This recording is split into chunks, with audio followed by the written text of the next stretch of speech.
तो हेलो नमस्कार मेरे प्यारे बच्चों, कैसे आप सभी। आशा करते हैं आप सभी अच्छे होंगे और अपने इस बोर्ड की तैयारी में बहुत बेहतर ढंग से लग चुके होंगे। तो आज हम करने जा रहे हैं एक बिहार बोर्ड का एक ऐसा टॉपिक जिसे तकरीबन 8 नंबर तो आपके आने फिक्स है। लेकिन सबसे बड़ा दिक्कत बच्चों को यही होता है कि कैसे पत्र लिखा जाए या कैसे आवेदन लिखा जाए। पत्र लिखते समय किन किन बातों का ध्यान देना चाहिए या आवेदन लिखते समय किन किन बातों का ध्यान देना चाहिए। वीडियो को बिल्कुल भी स्किप मत कीजिएगा, हर एक पॉइंट को नोट डाउन करते चलेंगे। कॉपी कलम साथ में लेके बैठेंगे ताकि हम जितना भी चीज लिखवाते जाए हर एक चीज को आप नोट डाउन करते चलेंगे। तो चलिए आज की क्लास की शुरुआत करते हैं और उससे पहले आप सभी से एक रिक्वेस्ट है कि अगर आपने अभी तक चैनल को सब्सक्राइब नहीं किया है तो एक बार चैनल को सब्सक्राइब जरूर कर ले। चलिए आज की सेशन की शुरुआत करते हैं।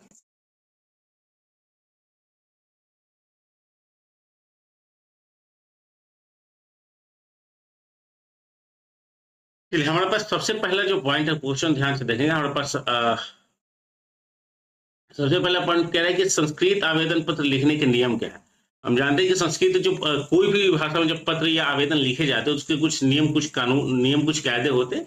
तो क्या है, पहले समझे, पहले उसका फॉर्मेट और सीक्वेंस तैयार करना है। ठीक है, मतलब कैसे लिखना है, क्या लिखना है, किन किन बातों का ध्यान देना है, किन किन बातों को छोड़ देना है, इसके लिए जानना जरूरी है। पहला, प्रेषक का स्थान और दिनांक। ठीक, तो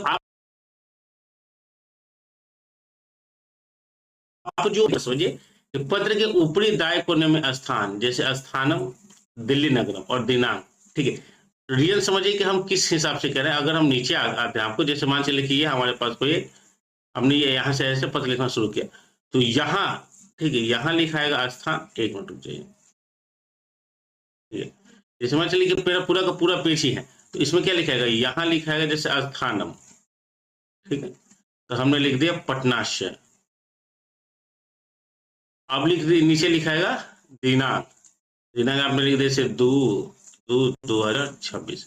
इस तरह से सबसे पहले शुरुआत यहाँ से होगा, समझ गए। सबसे पहले शुरुआत हम कहाँ से करेंगे, सबसे पहले शुरुआत करेंगे हम, जैसे ये मान चलिए कि हमारे पास जो फॉर्मेट है अगर पेज का, तो इस लाइन में यहाँ पे सबसे पहले स्थान और फिर नीचे लिखाएगा आपका दिनांक। ये याद रहना चाहिए। लेटर लिखते समय सबसे ज्यादा जरूरी चीज होता है कि हमें किन किन चीजों को कहाँ पे सजा कर रखना है। हम बार बार कहते हैं ना कि क्यों लिखने से मतलब नहीं है, वस्तु को जब सजा के लिखेगा तो ज्यादा फायदेमंद होता है कि आप क्या लिख रहे हैं या किन किन चीजों को लिख रहे हैं। क्या बोला है कि देखिए, पत्र के ऊपरी दाएं कोने में, मतलब इस साइड में क्या लिखेगा, पहले स्थान। स्थान जैसे स्थान, स्थान को क्या लिखेगा, स्थानम। उसके बाद जैसे आपका कोई भी अगर नगर, जैसे दिल्ली नगर है तो लिखेगा दिल्ली नगरम, पटना नगर है तो पटना नगरम, कलकत्ता नगर है तो कलकत्ता नगरम। और दिनांक, दिनांक को क्या लिखा, दिनांक यह तिथि, अंत में लगेगा विसर्ग। ठीक है, दिनांक यह तिथि। अब क्या बोले कि संबोधन। अब संबोधन में उनको रिस्पेक्ट दीजिएगा ना, तो क्या लिखिएगा, सेवा में। हम लिखते हैं ना कि सेवा में, तो कैसे लिखिएगा, हमेशा सेवा में के लिए सेवाया का प्रयोग करें। देखिए एक चीज याद रखिएगा, ये जितना भी हम आपको आज बता दे रहे हैं, अगर आपने इसको बहुत बेहतर ढंग से देख लिया तो इससे बाहर आपके लिए कोई भी टॉपिक बाहर नहीं आएगा, क्योंकि इसमें काफी मेहनत के साथ एक एक पॉइंट को मतलब सजा के रखा गया है। ठीक है, तो देखिए उसमें बड़े संबोधन में क्या बड़े, सेवायाम। सेवायाम में क्या बड़ेगा, हमेशा सेवा में के लिए किसका प्रयोग करेंगे, सेवायाम का। जैसे हमेशा लिखते ना कि सेवा में, तो अगर हम हमेशा लिखेंगे सेवा में तो सेवा में के लिए किसका प्रयोग करेंगे, सेवायाम। कुछ ऐसे शब्द जो लिखते चलेंगे, जैसे हमने लिखा है कि सेवा में, हम हिंदी में लिखते हैं कि सेवा में श्रीमान, तो संस्कृत में क्या लिखेगा, सेवायाम। ठीक है, तो संस्कृत में क्या लिखेगा, सेवायाम। इसी तरह से एकदम पॉइंट बाय पॉइंट आपको देखते चलना है। देखिए क्या बोले कि संबोधन हमेशा सेवा में के लिए सेवायाम का प्रयोग करें, और इसे पत्र के बाएं तरफ लिखो। पत्र के बाएं तरफ क्या होता है, जन समझे कि ये जो हमारा पत्र है, तो पत्र का ये भाग इधर जहां हम तिथि उथि लिखते हैं ये दाहिना भाग है, और इस साइड का जो पार्ट है ये पत्र का बाया भाग होता है। ठीक है, तो देखिए पद नामक, जिसे पत्र लिखा जा रहा है। ठीक है, पद नाम से कहा जाता है जिसे पत्र, आपने प्रधानाचार्य को पत्र लिखा, दोस्त को पत्र लिखा, तो बोले कि जिसे पत्र लिखा जा रहा है उसके पद नाम, जैसे प्रधानाचार्य, महोदय। अधिकांश जो हम संस्कृत में इस्तेमाल करते हैं वो संस्कृत में हम इस्तेमाल करते हैं महोदय। ठीक है, तो लाइन से हमको दो, सेवा या फिर नीचे आइएगा महोदय। उसके बाद क्या कर, उसके बाद किसका नाम लिखना है, विद्यालय या संस्था का नाम। ठीक है, जैसे पदनाम के नीचे विद्यालय, संस्था का नाम और स्थान लिखे। जैसे में रीजन समझिए, जैसे में हम वापस फिर से इस टॉपिक को समझते हैं। सॉरी, इसी को समझिए। हमने आपको कहाँ से समझा शुरू से, आप बोलेगा कि सर एक बार आप खुद लिखे दिखाए, तो चलिए हम आपको लिखे दिखा देते हैं। जैसे हमने यहाँ पे लिखा सेवायाम महोदय, लिखा गया। अब यहाँ पे लिखा है विद्यालय का नाम, जैसे ए बी सी, आप कोई भी विद्यालय हो, जैसे तो MBHS कुल्हड़िया हमने लिख दिया, हमारे गांव का जो विद्यालय है, ये हिंदी में लिखा है, ठीक है। यहाँ पे आप लिखेगा मानव बैजनाथ उच्च विद्यालय कुल्हड़िया। यहाँ तक समझ के पढ़, हमने 3-4 पॉइंट समझा। पहला रूल क्या था, ये हमेशा जो पत्र के जो ऊपर है, मतलब दाहिने साइड में तरफ, दाहिने साइड में तरफ, यहाँ पे स्थान का नाम होगा, और उसके नीचे किसका नाम होगा, दिनांक का। Rule number 1। रूल नंबर 2, सेवा में के बदले संस्कृत में क्या लिखाएगा, सेवा में के बदले संस्कृत में लिखाएगा सेवाया, ठीक है। तीसरा, महोदय या आदर पूर्वक शब्द के लिए प्रिंसिपल को क्या लिखा जाता है, महोदया, लिखेगा महोदया। चौथा नंबर पे हमें क्या लिखना है, अपने स्कूलीय विद्यालय का नाम। क्या नाम लिखना है, अपने स्कूलीय विद्यालय का नाम। तो इन सब छोटे छोटे चीज को ध्यान रखना जरूरी है, क्योंकि यही सारी चीज आपके जो आगे चल के क्या होते हैं, प्लस पॉइंट को बनाते हैं। अब विषय क्या होता है ना कि सब्जेक्ट में आपको संस्कृत नहीं लिखना है, विषय में ये लिखना है कि क्यों छुट्टी चाहिए। बोले कि विषय को स्पष्ट और संक्षिप्त रूप में, जैसे विषय शीर्षक के साथ लिखे, जैसे विषय एक हनस्य अवकाश समर्थम आवेदन, नहीं होता है कि 1 महीने के लिए, 1 हफ्ते के लिए मुझे छुट्टी चाहिए। तो विषय आपको लिखना पड़ेगा कि एग्जैक्टली आप कितने दिन के पर्पज के लिए छुट्टी मांग रहे हैं, या टॉपिक क्या है, या किस चीज के लिए आपने एप्लीकेशन या लेटर दिया। तो ये तो गया एकदम, होता ना लेटर लिखने, एप्लीकेशन लिखने के एकदम सबसे फर्स्ट फॉर्मेट में क्या क्या होना चाहिए। यहाँ तक फर्स्ट फॉर्मेट खत्म। अब आते हैं सेकंड फॉर्मेट की तरफ। सेकंड फॉर्मेट में क्या करें, व्याकरणिक शुद्धता, मतलब ग्रामेटिकल प्यूरिटी होनी चाहिए। अब जो लिख रहे हैं उसमें शुद्धता होनी चाहिए। जैसे में लिंग, ठीक, मेल फीमेल जो लिख रहे हैं उसमें उनका संबोधन वही होना चाहिए। वचन, एक वचन में आप लिख रहे हैं, उनको बहुवचन में संबोधित कर रहे हैं, विभक्ति का ध्यान देना पड़े। जैसे में सम्मानवाचक शब्द क्या बढ़ेगा, प्रधानाचार्य या शिक्षक के लिए हमेशा सम्मानवाचक बहुवचन, ये द्वितीय चतुर्थी विभक्ति का प्रयोग करें। जैसे आपके लिए क्या लिखते हैं, भवते या भवद्य। हम बोले ना कि संस्कृत इतना भी हार्ड सब्जेक्ट नहीं है, केवल आप उसको पढ़ने के लिए आसान बनाइए। जैसे हम लिखते हैं ना कि आपके लिए, ठीक है, तो आपके लिए किसका इस्तेमाल करेंगे, भवद्य या भवते, ठीक है। 2 चीज याद रखिए कि या तो हम भवते का इस्तेमाल कर सकते हैं या भवदव्य। और ज्यादा शब्द को भारी दिखाने या ज्यादा शब्द को पोटेंशियल देना है तो आप किसका इस्तेमाल करेंगे, भवदव्य का, ठीक है। बड़े के विशेषण और विशेष है, बड़े के विशेषण जैसे एडजेक्टिव हमेशा विशेष के लिंग, वचन और विभक्ति के अनुसार ही होगा। जैसे क्रियापद कर्ता, ये पुरुष और वचन के अनुसार ही क्रिया का प्रयोग। जैसे अहम गच्छामि, मैं जाता हूं। तो जब आप कोई क्रिया कर रहे हैं तो उसके पहले उसके आगे का कर्ता का प्रयोग किया करें। कौन जा रहा है, तो मैं जा रहा हूं। त्वम गच्छसि, तुम जाओगे, कहां जाओगे, कौन जाएगा, तो तुम जाओगे। तो जो जाने वाले हैं वो तो उसका कार्य हो गया, करने वाला कौन है, कर्ता कौन है, तो हमेशा कर्ता को फ्रंट पे रखिएगा, ठीक है। जैसे स गच्छति, वह जाता है, कौन जाता है, तो वह जो गया ये तो कर्ता हो गया, और गच्छति मतलब वो जा रहा है, तो वो उसका कर्म हो गया। तो हमेशा याद रखिएगा, इसमें 2 चीज आपको याद होना चाहिए, पहला कर्ता और दूसरा पुरुष, क्या एक वचन है, बहुवचन है, क्या है वो, ठीक है। उसके बाद अगर पॉइंट पे आते हैं हम, बोले आपको लकार क्लियर होना चाहिए। नहीं होता है कि किस टेंस के अंदर उसको रख रहे हैं, प्रेजेंट टेंस है, पास्ट टेंस है, फ्यूचर टेंस है, तो इंग्लिश में हो गया। हिंदी में किसके अंदर रख रहा है, जैसे वर्तमान को लट लकार कहा जाता है। जैसे निवेदनम अस्ति, मतलब निवेदन कर रहे हैं, ये नॉर्मल सेंटेंस है कि सर हम आपसे निवेदन कर रहे हैं, तो ये प्रेजेंट टेंस। अगर इसको देखिएगा तो ये, इसको नॉर्मली अगर हम देखें तो ये, इसको हम कह सकते हैं इंग्लिश में सिंपल प्रेजेंट टेंस, ठीक है। ये नॉर्मल भाषा है। जैसे बड़े वर्तमान में लट लकार, वर्तमान को क्या कहा जाता है, याद रखिएगा लट लकार। तो इसमें निवेदन है तो क्या लिखा जाता है, निवेदनम अस्ति। जैसे में आज्ञा विनती का प्रयोग किस तौर पे करेंगे, लोट लकार के रूप में। जैसे अवकाशम प्रदातुम कृपाम कुर्वन्तु, नहीं होता है अवकाशम प्रदातु कृपाम कुर्वन्तु, मतलब हिंदी क्या हो गया, मुझे छुट्टी देने की कृपा प्रदान करे। अगर आपसे ये सेंटेंस आता है ना कि छुट्टी देने की कृपा प्रदान करे, तो उसका सेंटेंस लिखा आता है, छुट्टी का लिखा है अवकाशम, ठीक है, देने की प्रदांतु, कृपा मतलब कृपाम, करे मतलब कुर्वन्तु। संस्कृत के कुछ शब्द एकदम आसान है, केवल उसको हिंदी में जो आप लिखते हैं ना, हिंदी को केवल उसको कुछ भाषा में कन्वर्ट कर देना है। जैसे अवकाशम, अब पूछेगा सर अवकाशम मतलब छुट्टी हो गया, ठीक है। प्रदांतु, प्रदत्त से लग रहा है कि कोई मांगा जा रहा है तो छुट्टी देने, तो क्या करे, कृपा करे, ठीक है। अब बोले भाषा का प्रयोग, सबसे जरूरी चीज है कि यूजेस ऑफ लैंग्वेज आपको आना चाहिए, भाषा का प्रयोग समझ में आना चाहिए।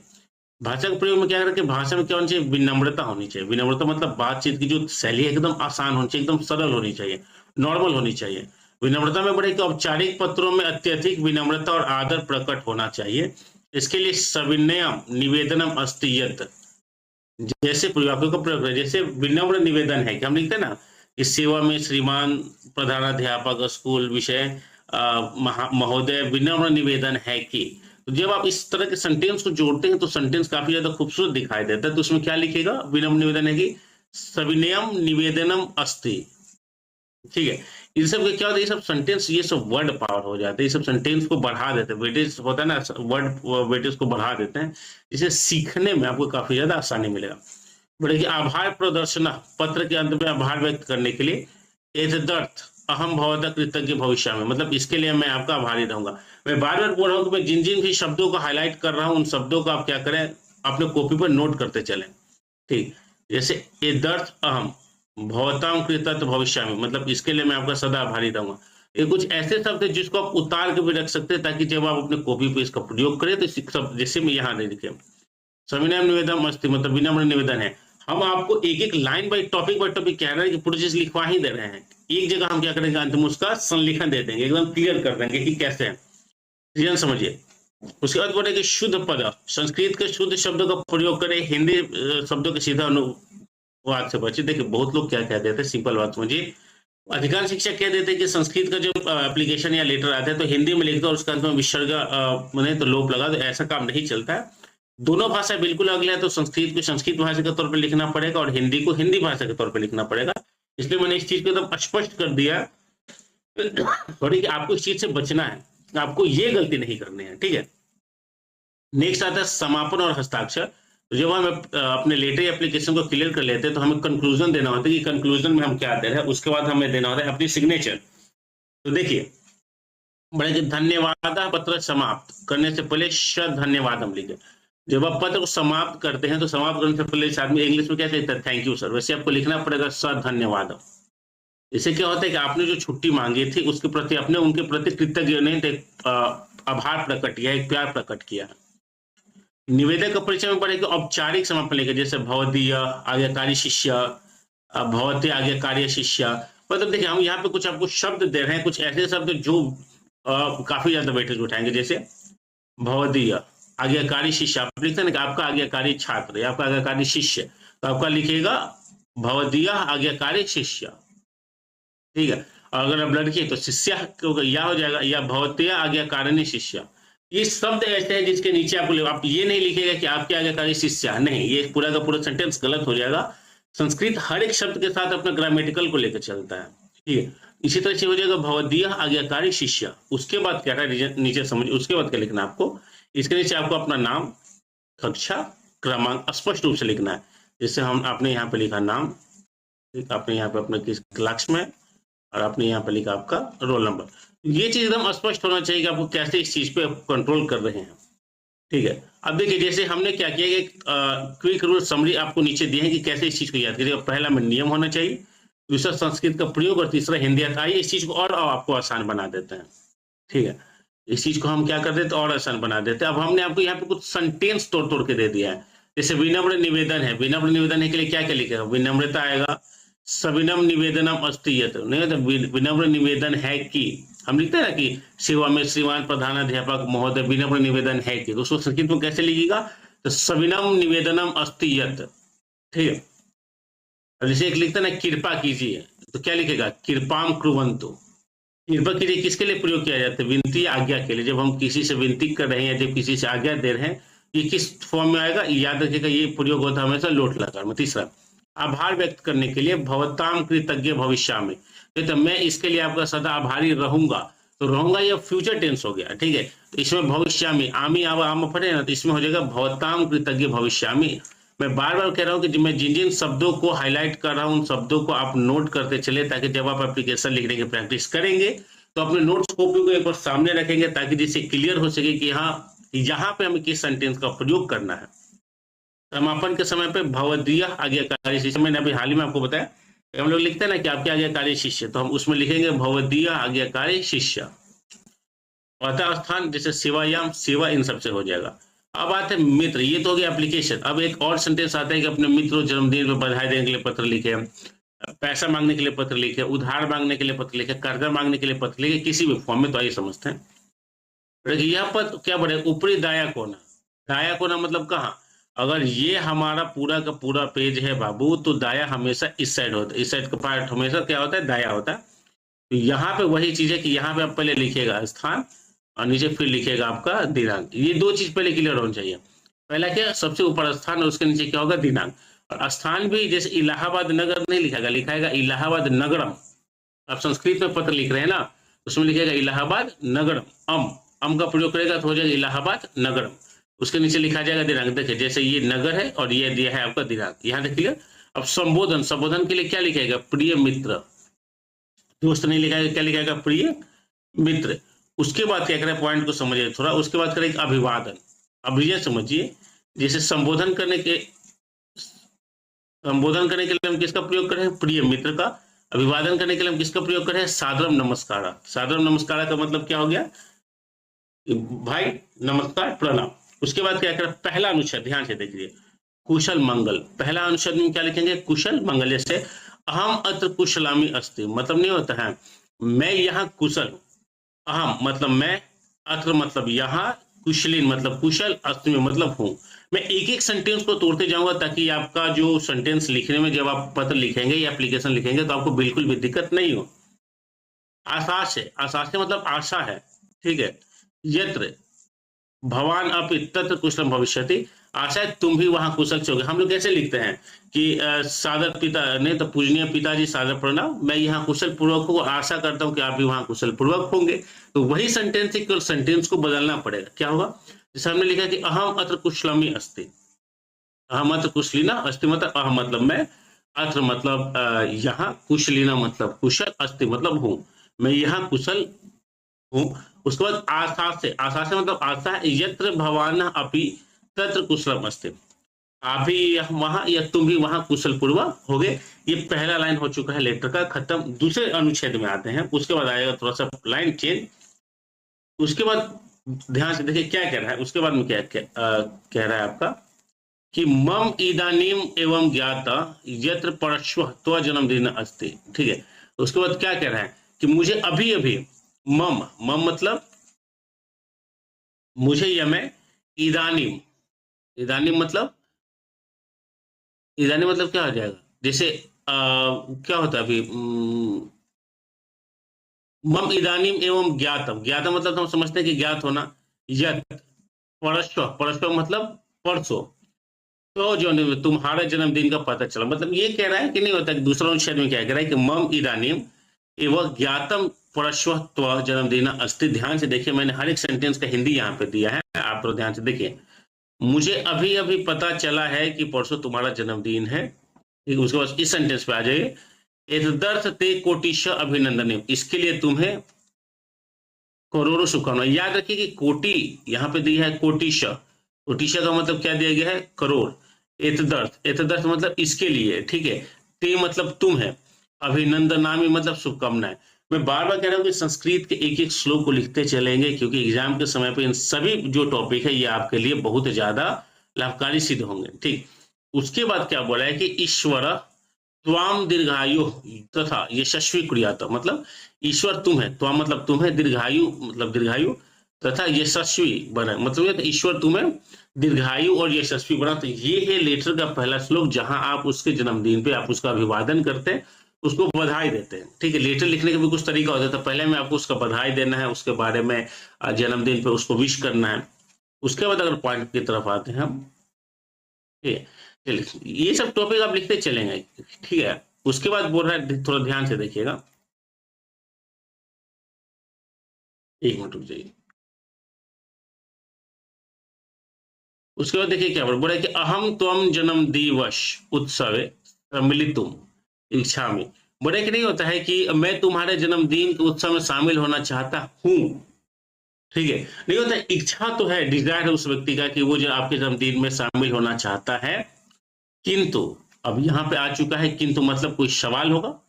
परीक्षाया कारण, मतलब परीक्षा के कारण, आगंतुम न शक्नो में मतलब मैं आ नहीं सकता। होता है ना कि भाई आपका उस समय बर्थडे है, जिस समय आपके दोस्त का एग्जाम है, तो उस समय वो दोस्त आ नहीं सकता है, तो आपके लिए कोई ना कोई मैसेज छोड़ता है कि भाई हम आना चाहते थे, इस काम से आ नहीं पाए, लेकिन फिर भी तुमको हैप्पी बर्थडे, बहुत बहुत बधाई। बड़े क्षमायतम, मतलब क्षमा करे, ठीक है, बड़े मैं तुम्हारे जन्मदिन के उत्सव में शामिल होना चाहता हूँ, किंतु परीक्षा के कारण नहीं आ सकता, क्षमा करना। अब दूसरा सेंटेंस में क्या हो कि आपने उसको बधाई दिया, साथ में आपने अपने जो भाव है वो प्रकट किया कि भाई हम आना चाहते थे, आपको खुशी में शामिल होना चाहते थे, लेकिन हम आ नहीं सके। अब समापन की तरफ आते, समापन में क्या होता है, माता पितरो चरणेशु मम प्रणानम निवेदन होता है, ये अपने माता पिता के चरणों में मेरा प्रणाम करना। आदमी बोलता है ना कि अंकल आंटी को मेरे तरफ से नमस्ते कहना, तो वही चीज होता है। अब यहाँ पे ये लेटर हो चुका है पूरा का पूरा खत्म। अंतिम शब्द में क्या लिखेंगे, तो प्रिय मित्र, अंतिम शब्द में क्या लिखेंगे, तुम्हारा प्रिय मित्र। अब अपने नाम के ऊपर मयंक लिखना है, मयंक लिखेगा, आपका जो नाम है वो लिखेगा। तो ये एक तरह से पूरा का पूरा लेटर का सेंटेंस हो चुका है, क्लियर। अब अगर एक सवाल हम आपके लिए एक और हम एक्स्ट्रा आपको जोड़ देते हैं कि अगर आप नहीं होता है, अगर आप एप्लीकेशन संस्कृत में अगर आपको दे दे कि अपने प्राचार्य के पास शुल्क माफी के लिए पत्र लिखना है, क्या लिखना है, अपने प्राचार्य के पास शुल्क माफी के लिए पत्र लिखना है, तो कैसे लिखिएगा, रीजन समझिए, दाया कोना, ठीक है, हमेशा इस लेटर का दाया कोना। यहाँ पे आप अपने वही स्थान और वही पुराना जो हम आपको समझाते हैं, स्थान और दिनांक, ये दोनों रहना एकदम कंपल्सरी है। उसके बाद क्या लिखा जाए, देखिए सेवा में, सेवा में को संस्कृत में क्या लिखते हैं, सेवायाम। क्वेश्चन ध्यान से देखते जाइएगा, सेवा या सेवा, सेवा में को संस्कृत में क्या लिखा जाता है, सेवायाम। अब डिपेंड करता है कि आप किनको पत्र लिख रहे हैं, तो पद और संस्था, जैसे श्रीमंत प्रधानाचार्य महोदय, श्रीमान प्रधानाचार्य महोदय, ठीक। यहाँ पे आप लिखिएगा विद्यालय का नाम, और यहाँ पे लिखिएगा, यहाँ पे काम कीजिएगा, आप एक सजेशन ने हम इंग्लिश में, आप हिंदी संस्कृत में लिखेगा, एमबीएस हमने साथ में लिख दिया आपका कुल्हरिया, ठीक। तो यहाँ पे हमने विद्यालय का नाम और विद्यालय का स्थान दोनों अंकित कर दिया। अब आते विषय क्या है, बड़े एक विषय, शुल्क क्षमा प्रार्थना आवेदन, हमने होता शुल्क माफ करने के लिए आवेदन, किस तरह के शुल्क होगा, स्कूल में लगने वाला एक्स्ट्रा फी हो या फिर परीक्षा फी हो, किसी भी तरह का शुल्क हो, उस माफी के संबंध में क्या कह रहा है क्वेश्चन, थोड़ा ध्यान से समझिएगा। बड़े के सम्मान, अब आपको टीचर को रिस्पेक्ट देना, क्योंकि भाई आपको छुट्टी चाहिए ना, तो आप टीचर को रिस्पेक्ट दीजिएगा। क्या करें सम्मान में, मान्य महोदय नहीं होता है, माननीय महोदय। निवेदन, निवेदन करना है, सविनय निवेदनम अस्ति, सविनय निवेदन है कि यत अहम भवत विद्यालय 9 कक्षा में छात्र अस्ति, मैं यहाँ 9वीं क्लास का छात्र हूँ। निवेदन कि मैं आपके विद्यालय की 9वीं कक्षा का छात्र हूँ। ये आपको बताना पड़ेगा कि आप उनके किस विद्यालय, मतलब किस कक्षा के छात्र हैं, ताकि प्रिंसिपल ये चीज क्लियर हो चुके कि जो एप्लीकेशन है वो किस क्लास से है और क्या नाम से है, ठीक है। उसके बाद क्या करें, रीजन समझिए, बोला है कि मम पिता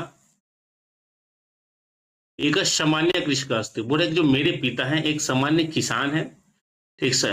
बोले कि तस्य आर्थिक स्थिति, मतलब उनकी आर्थिक स्थिति समीचीना नास्ति, समीचीना नास्ति मतलब नहीं होता है, रीजन समझिए, समीचीना नास्ति मतलब होता है अच्छा नहीं होना, मतलब रीजन समझिए कि जिनके फादर किसान है, तब उनकी सिंपल सी बात है, उनकी आर्थिक स्थिति अच्छा नहीं है। बोले श, ठीक है, मम विद्यालय से शुल्क दातु असमर्थम अस्ति, नहीं तो वो मेरे विद्यालय के शुल्क देने में असमर्थ है।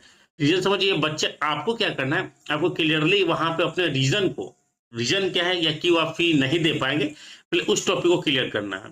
जैसे इसने लिखा कि मेरे माता पिता एक बहुत ज्यादा गरीब किसान है, तो इस कारण से मतलब नहीं होता वो फी जमा नहीं कर पाएंगे।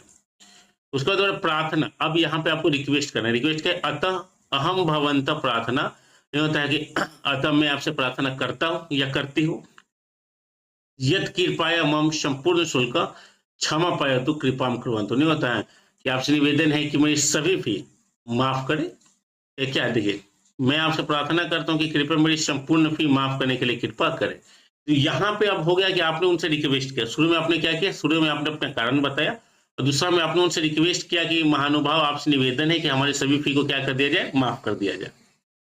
अब आपको अपने प्रिंसिपल के प्रति आभार व्यक्त करना है। आभार कैसे होगा, एतदर्थ अहम भवतः अति कृतज्ञ भविष्यामि, नहीं होता है, इसके लिए मैं आपका बहुत बहुत आभारी रहूंगा। रीजन समझिए कि आपने इसको 3 फेज में बांटा। पहला फेज में आपने बांटा कि आपने अपने कारण बताया, दूसरा में आपने उनसे रिक्वेस्ट की, और तीसरा में आपने उनसे उनका आभार व्यक्त किया। अब क्या लिखेगा, समापन, समापन के समय हम आपको बार बार बताए कि जब भी एप्लीकेशन या लेटर लिखिएगा तो धन्यवाद लिखना ना भूलिएगा। समापन में आप क्या लिखेगा, धन्यवादम, ठीक है, मतलब आपका धन्यवाद। अब लिखाएगा आपका, जैसे भवदीय आज्ञाकारी शिष्य, अब ये इधर लिखाएगा, ये सब राइट साइड में आ जाएगा, ये जगह यहाँ पे, ठीक है। भवदीय आज्ञाकारी शिष्य, आपका नाम, आपका कक्षा, और आपका अगर कोई रोल नंबर है तो रोल नंबर, आपका जो सेक्शन है सो सेक्शन। तो ये रहा हमारे पास, मतलब अब इससे बड़ा रीजन समझिए कि हमने आज आपको जितना भी लेटर और एप्लीकेशन लिखने के तरीके बता दिए एकदम डेप्थ तरीके से, कंफर्म रखिए कि इससे बाहर आपको लिखने के लिए कुछ नहीं आएगा, और केवल आप प्रैक्टिस करते रहिएगा, और हमेशा एक चीज याद रखिएगा कि खुद को कॉन्फिडेंट रखिएगा कि हम ये कर सकते हैं। और बाकी हमने आपको जितने भी चीज को कहा कि नोट डाउन कर लीजिए, इस चीज को नोट डाउन कर लीजिए। जब भी एप्लीकेशन बदलेगा तो कुछ केवल टॉपिक बदलते हैं तो आप अधिकांश चीज को कॉपी पेस्ट कर सकते हैं, तथा साथ में इसमें थोड़ा बहुत सुधार करके अपने नंबर को और बढ़ा सकते हैं। चलिए मिलेंगे कल एक नए सेशन के साथ। उम्मीद है आप सभी को वीडियो अच्छा लगा। अगर आपको वीडियो अच्छा लगा या आपने वीडियो को पूरा देखा है तो वीडियो को लाइक से और सब्सक्राइब कर लीजिएगा। कमेंट बॉक्स में जरूर बताइएगा कि आगे का आपको वीडियो किस टॉपिक पे चाहिए। तब तक मिलते हैं कल के नए सेशन के साथ, तब तक आप सभी का नमस्कार, जय हिंद, जय भारत।